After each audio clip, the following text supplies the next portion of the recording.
Right there. We need representation. You already have the advantage though. How? You have the left There's a million and you have the right. You have the left and the right. You got them both. You got the Keith Olbermann, he's a white guy. You got Glenn Beck, he's a white guy. You got Sean Hannity, a white guy. I'm not going to get a job. What you mean? Huh?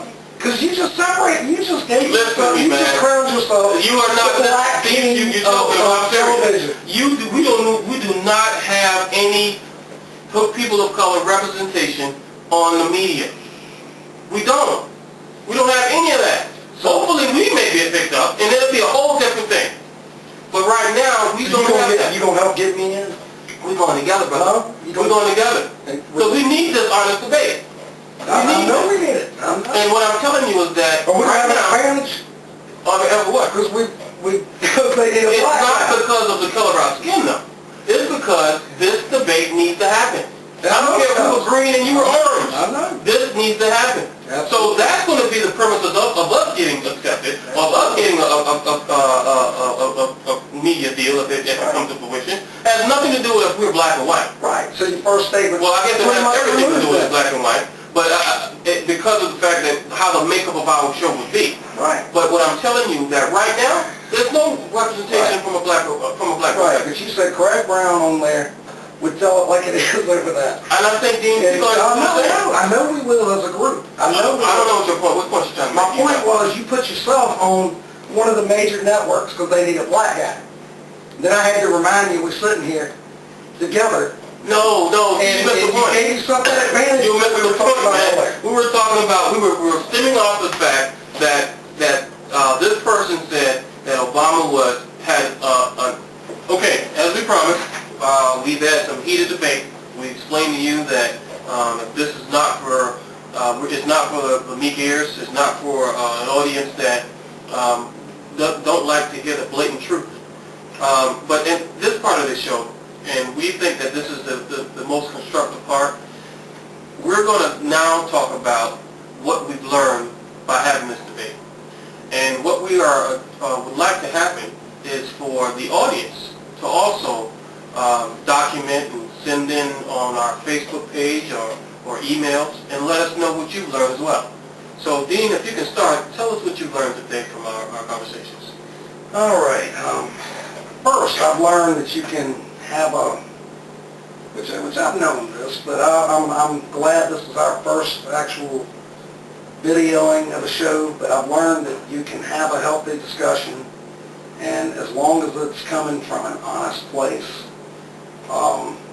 tell how you feel, and done without hate, just explaining your feelings, that although you may not find a place of agreement at the end of the debate, there is a place of respect there for the other person's opinion and thoughts.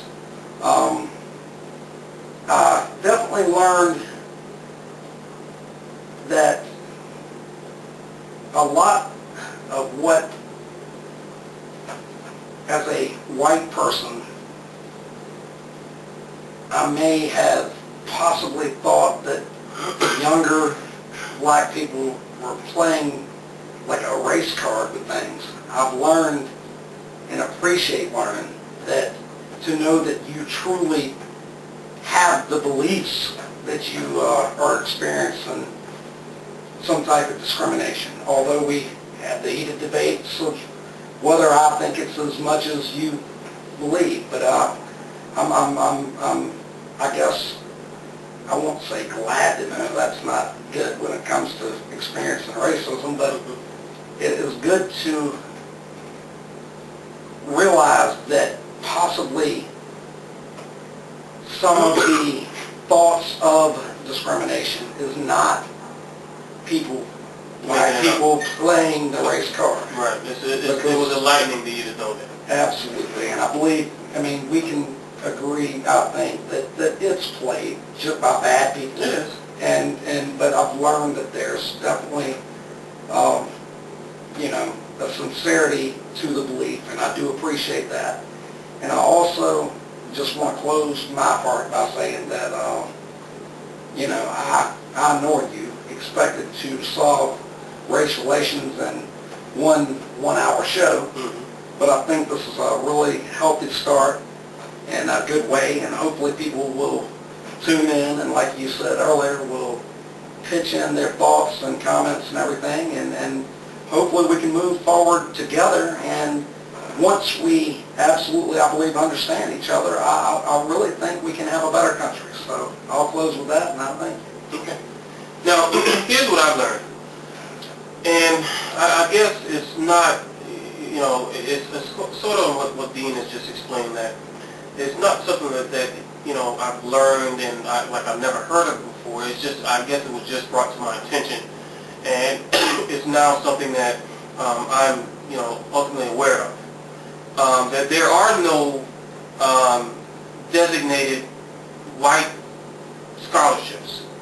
I know that can be there can still be some debate around exactly what that means, but in comparison to a scholarship that's offered by the NAACP, there are no white scholarships that's designated for only white people.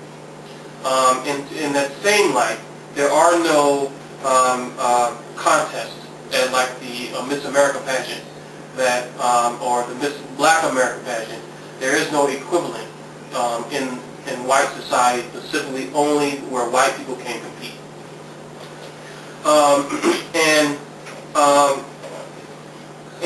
The other thing that I want to talk about that I've learned, and this is probably the most relevant and most important fact, is that there is sensitivity on the part of white folks in regards to them being discriminated against. Now, again, it can be debated whether or not it's valid in a black person's mind, and I guess there would always be that. But so far as in the hearts and the understanding from a white perspective, and from a white person, a white man, he does feel sensitive to being discriminated against. So, again, I would like, and we would like, for you guys to, you know, tell us what you've learned in an email. When we post it on Facebook, maybe you can comment on it. But this is just the first of many shows. And what we also want to talk about, or we want to articulate, is that we're going to work on our format. This is our first one. It's very raw. As you're going to see, we're going to try to edit as much as we can to make it some type of congruency there. But this is our first one. It's going to get better over time. Please stay tuned. Support us in this effort, because we are truly trying to help and heal America of this racial divide. And to just echo on that, basically, if you're out there watching, we've built our own set in a garage, and if you are great with a video camera and editing and would like to take part, we would welcome the help. As you can see, the camera never zoomed in or out. It's fixed and sitting in front of us. Yep. And, you know, with